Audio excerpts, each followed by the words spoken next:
कल एक बहुत ही निंदनीय घटना घटित हुई जिसके बारे में आप सबको बताना चाहता हूं। कल सुबह अरविंद केजरीवाल जी के आवास पर स्वाति मालीवाल जी मिलने के लिए पहुंची थी, ड्राइंग रूम में इंतजार कर रही थी। इस बीच विभव कुमार जी वहां पे आते हैं और उन्होंने स्वाति मालीवाल जी के साथ बहुत बदतमीजी की, अभद्रता की। इस पूरे मामले की जानकारी 112 नंबर पे कॉल करके स्वाति मालीवाल जी ने पुलिस को दी। इस घटना की जितनी निंदा की जाए कम है। अरविंद केजरीवाल जी ने पूरी घटना को संज्ञान में लिया है और इस पूरे मामले में सख्त कार्रवाई करने को कहा है। जहां तक स्वाति मालीवाल जी का प्रश्न है, स्वाति मालीवाल जी ने देश के लिए, समाज के लिए बड़े काम किए हैं। पार्टी की पुरानी और सीनियर लीडर में से एक हैं। हम सब उनके साथ हैं और निश्चित रूप से ये जो पूरा प्रकरण हुआ है इसको मुख्यमंत्री जी ने गंभीरता में संज्ञान में लिया है और इस पे कार्रवाई करेंगे। आम आदमी पार्टी ऐसे लोगों का समर्थन नहीं करती है, ये स्पष्ट करना चाहते हैं। जब से अरविंद केजरीवाल जी को बेल मिली है, जमानत मिली है और भारतीय जनता पार्टी द्वारा लगाए गए झूठे केसों से वो तिहाड़ जेल से बाहर आए हैं, तब से भारतीय जनता पार्टी बौखलाई हुई है। और इसी बौखलाहट के तहत भारतीय जनता पार्टी ने एक साजिश रची, एक षड्यंत्र रचा और उस षड्यंत्र के तहत स्वाति मालीवाल जी को दिल्ली के मुख्यमंत्री अरविंद केजरीवाल जी के घर 13 मई को सुबह सुबह भेजा गया। इस षड्यंत्र का इरादा था अरविंद केजरीवाल जी पर झूठे आरोप लगाना। स्वाति मालीवाल जी इस षड्यंत्र का चेहरा थी। स्वाति मालीवाल जी इस षड्यंत्र का मोहरा थी। स्वाति मालीवाल जी 13 मई को अनअनाउंस्ड, बिना अपॉइंटमेंट लिए मुख्यमंत्री आवास पहुंची। उनका इरादा था कि मुख्यमंत्री पर आरोप लगाया जाए, लेकिन मुख्यमंत्री जी उस समय अवेलेबल नहीं थे, उपलब्ध नहीं थे, इसलिए वो बच गए। फिर स्वाति मालीवाल जी ने विभव कुमार पर आरोप लगाए, लेकिन आज एक वीडियो सामने आया है। मुख्यमंत्री आवास के ड्राइंग रूम का वीडियो सामने आया है और उस वीडियो ने स्वाति मालीवाल जी के झूठ को पूरे देश के सामने रख दिया है। स्वाति मालीवाल जी ने जो कंप्लेंट करी थी, ये दिल्ली पुलिस को की गई उनकी एफआईआर और उस एफआईआर में शामिल फैक्ट शीट है। उस कंप्लेंट में स्वाति मालीवाल जी कहती हैं कि उनकी बेरहमी से मार पिटाई हुई, उन पर मुक्के मारे गए, घूंसे मारे गए, कि उनके सिर पर चोट लगी, कि वो उस पिटाई के बाद दर्द में कराह रही थी, उनसे बोला नहीं जा रहा था। वो पुलिस को बार बार कह रही थी कि मुझे मारा गया, मुझे पीटा गया। उन्होंने अपनी कंप्लेंट में लिखा है कि उनका सर टेबल पे लगा और उनका सर फट गया। उन्होंने लिखा है कि उनके कपड़े फाड़े गए, उनकी शर्ट के बटन फाड़े गए। ये सब कुछ स्वाति मालीवाल जी ने अपने आरोपों में कहा है, लेकिन जो आज वीडियो सामने आया है वो बिल्कुल इसके विपरीत सच्चाई दिखाता है। स्वाति मालीवाल जी उस ड्राइंग रूम में बहुत आराम से बैठी हुई हैं, वो पुलिस कर्मियों को ऊंची आवाज में डरा रही हैं, धमका रही हैं। विभव कुमार जी पर जिस पर उन्होंने आरोप लगाया है, ऊंची आवाज में उनको भी धमका रही हैं, उनके लिए अपशब्दों का प्रयोग कर रही हैं। उनके कपड़े फटे हुए नहीं हैं, किसी भी प्रकार से उनके सर पर चोट नहीं दिख रही है।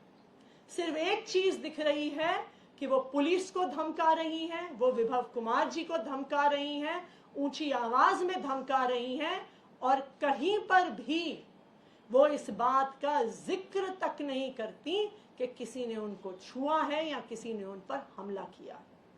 तो आज के इस वीडियो ने साफ साफ देश के सामने रख दिया है कि स्वाति मालीवाल जी द्वारा लगाए गए ये सारे आरोप बिल्कुल निराधार हैं, बिल्कुल झूठे हैं।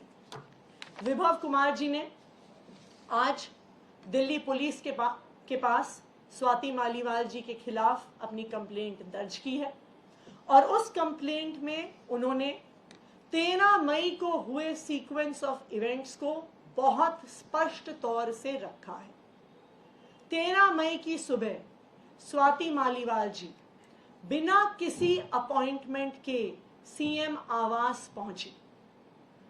जब उन्हें सिक्योरिटी द्वारा गेट पर पूछा गया, उनकी आइडेंटिटी पूछी गई, वो किस लिए आई है पूछा गया, तो उन्होंने बताया कि मेरा मुख्यमंत्री जी के साथ अपॉइंटमेंट है।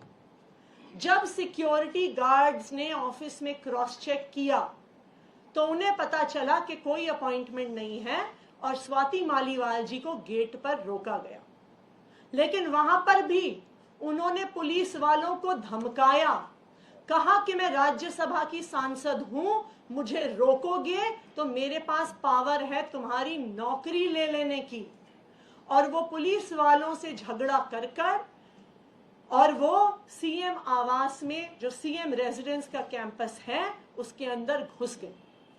सिक्योरिटी उन्होंने फिर से कहा कि आपके पास अपॉइंटमेंट नहीं है, आप सीएम आवास में नहीं जा सकती हैं, और वो उन्हें सीएम रेजिडेंस के वेटिंग रूम में, जो वेटिंग रूम सीएम के रेजिडेंस के मेन बिल्डिंग जहां पे वो रहते हैं उससे बाहर है, वहां पर लेके गए, वहां पर बैठाया। उनको फिर से बताया गया आपके पास अपॉइंटमेंट आज नहीं है। वेटिंग रूम में बैठने के कुछ देर बाद वो जोर जबरदस्ती कर सीएम रेजिडेंस के मेन बिल्डिंग में, जहां पर मुख्यमंत्री और उनका परिवार रहता है, उस बिल्डिंग के अंदर घुस गई और वहां पर ड्राइंग रूम में जाकर बैठ गई। वहां पर उन्होंने कहा कि सीएम को बुलाओ, अभी बुलाओ, मुझे अभी मिलना है। अब आप मुझे बताइए, स्वाति मालीवाल जी राज्यसभा की सांसद है, क्या उन्हें पता नहीं है कि मुख्यमंत्री से अपॉइंटमेंट लेने का क्या तरीका होता है? क्या उन्हें पता नहीं है कि मुख्यमंत्री की कई शेड्यूल बिजी होते हैं, जरूरी नहीं है कि वो उपलब्ध हो? तो फिर क्या कारण था जो वो सुबह सुबह बिना अपॉइंटमेंट के जोर जबरदस्ती करके मुख्यमंत्री आवास के अंदर घुस गई और बैठ गई और सीएम से मिलने के लिए जबरदस्ती कर रही थी? तब सीएम रेजिडेंस के स्टाफ ने विभव कुमार जी को फोन किया। 10-15 मिनट बाद विभव कुमार जी आए। उन्होंने स्वाति मालीवाल जी को ड्राइंग रूम में बताया कि आज मुख्यमंत्री जी अवेलेबल नहीं है, वो मिल नहीं पाएंगे। उसके बाद स्वाति मालीवाल जी ने विभव कुमार जी से ऊंची आवाज में बहस करनी शुरू कर दी। उन्होंने कोशिश करी कि वो ड्राइंग रूम से निकलकर घर के अंदर के हिस्सों में जाने की कोशिश करें। विभव कुमार जी उनके सामने खड़े हो गए और स्वाति जी को अंदर नहीं जाने दिया। स्वाति जी ने उनको धक्का देने की कोशिश की, परंतु विभव जी फिर भी वहां पे खड़े रहे। उन्होंने स्वाति मालीवाल जी को अंदर नहीं जाने दिया। फिर विभव कुमार जी बाहर आए और उन्होंने सीएम ऑफिस के सिक्योरिटी स्टाफ को बुलाया और उनको कहा कि वो स्वाति मालीवाल जी को बाहर एस्कॉर्ट करें। इस पूरे घटनाक्रम से एक चीज साबित होती है कि ये एक षड्यंत्र था। भारतीय जनता पार्टी द्वारा सोचा गया षड्यंत्र था। स्वाति मालीवाल जी को इस षड्यंत्र का चेहरा बनाया गया। मुख्यमंत्री जी को फंसाने का इरादा था। तभी सुबह सुबह जोर जबरदस्ती से मुख्यमंत्री आवास में घुस के मुख्यमंत्री जी से मिलने की जबरदस्ती की जा रही थी। ये इस बात से भी साबित हो रहा है कि स्वाति मालीवाल जी मुख्यमंत्री आवास से पुलिस थाने गई। पुलिस ने उन्हें एमएलसी कराने को कहा, लेकिन उन्होंने एमएलसी कराने से मना कर दिया। फिर 3 दिन बाद भारतीय जनता पार्टी फिर से एक नए झूठ के साथ स्वाति मालीवाल जी को सामने लेकर आई। लेकिन यह पूरा प्रकरण, आज जो वीडियो सामने आया है, जिस प्रकार से स्वाति मालीवाल जी पुलिस वालों को धमका रही हैं, विभव कुमार जी को धमका रही हैं, जिस प्रकार से सोफे पर बैठी हुई हैं, जिस प्रकार से ये स्पष्ट है कि वो उनके साथ वीडियो देखकर साफ पता चल रहा है कि वो आराम से बैठी हुई हैं, ना दर्द में करा रही हैं, ना उनके कपड़े फटे हुए हैं, ना उनके सर पर चोट लगी हुई है। तो ये पूरा वीडियो स्वाति मालीवाल जी के झूठ को सामने लेकर आता है और भारतीय जनता पार्टी के षड्यंत्र को साफ कर देता है। आतिशी जी, आप कह रही हैं कि ये पूरा षड्यंत्र है और बीजेपी का षड्यंत्र है, तो भी हाल में जब ये पूरा मामला सामने आया था तो संजय सिंह जी ने ये क्यों कहा था कि अरविंद केजरीवाल और आम आदमी पार्टी विभव कुमार के खिलाफ एक्शन लेगी?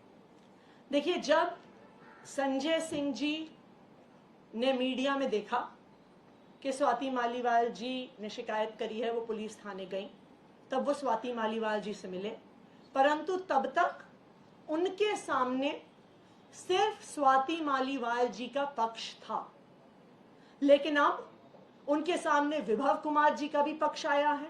और सबसे जरूरी बात, ये वीडियो सामने आया है जो साफ साफ दिखा रहा है कि जो सारी बातें इस शिकायत पत्र में कही गई, इस एफआईआर में कही गई, वो बिल्कुल झूठ है। वो ये वीडियो दिखा रहा है।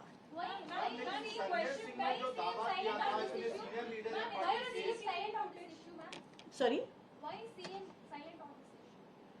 देखिए, इस पूरे जो आपका ये सवाल है कि क्या संजय सिंह जी ने क्या कहा, क्या एक्शन लिया, इस पूरे मुद्दे पर संजय सिंह जी को एक ही पक्ष उपलब्ध था।